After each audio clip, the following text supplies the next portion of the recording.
Hello and welcome back to my channel. In today's video I'll be talking about what ideal gas means. Okay, so basically in thermodynamics most of the assumptions are taken when saying that we assume that the gas to be ideal. So what does ideal means? What is ideal gas? That is what we are going to look in this video.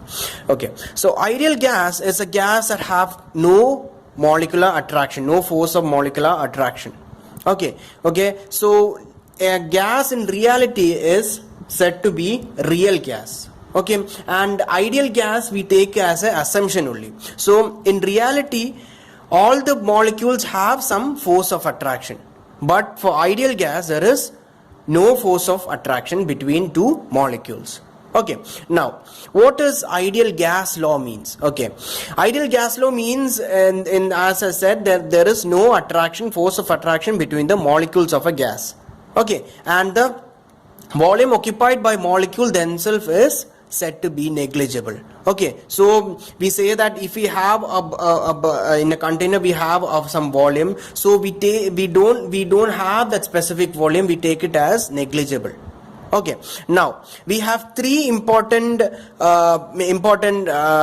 things to note. Okay, in gas particle, okay, suppose imagine you have a cylinder, okay, and you have a cylinder and a piston. Okay, and suppose if you have a cylinder, suppose if this is a cylinder, okay, and you have a piston too. Okay, you have a cylinder and this is the piston, this is a cylinder. Okay, and you have some amount of volume here. So what happens when you compress it? When you compress it, what happens? There will be an increase in temperature as well as there is an increase in pressure too. Okay, so that is what we are considering in the first step. Okay, so pressure is always proportional to temperature. Okay, when there is a decrease in pressure, there will be a decrease in temperature. Okay, so what happens here? When I what happens when I push the piston up and not down? What if I push the piston up? When I push the piston up, what happens? There will be a decrease in pressure and an increase in volume, right? Okay, where the volume increases, this volume will not be there, right? Okay, when I push the piston up, there will be an decrease in pressure and an increase in volume. Okay, so always pressure is inversely proportional to volume. Now, number of moles is what? Molecules has got some moles. So when there is an increase in pressure, there will be increase in number of moles also. Okay, so when I take everything here, we can write a formula here. That is, P is pressure is proportional to number of mole times the temperature by the volume. Now, to note that T for temperature is always taken in Kelvin. Okay, and not in degrees Celsius. Always note that T is always in Kelvin. Okay, T is always in Kelvin K.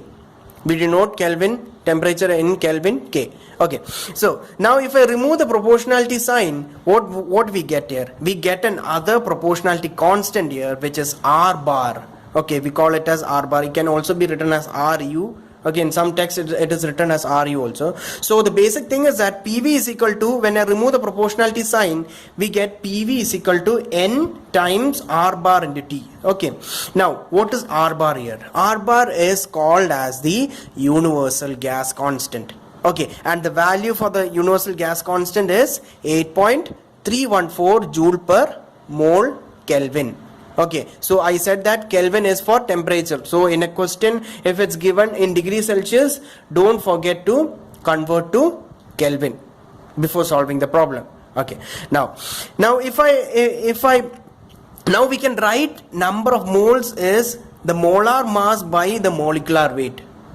Okay, the molar mass by the molecular weight. So if I write in this formula and if I substitute here, what happens? PV is equal to, it can be written as M by mu. Mu is called the molecular weight, M is the molar mass. Okay, now M times R bar by mu. I did some modifications here.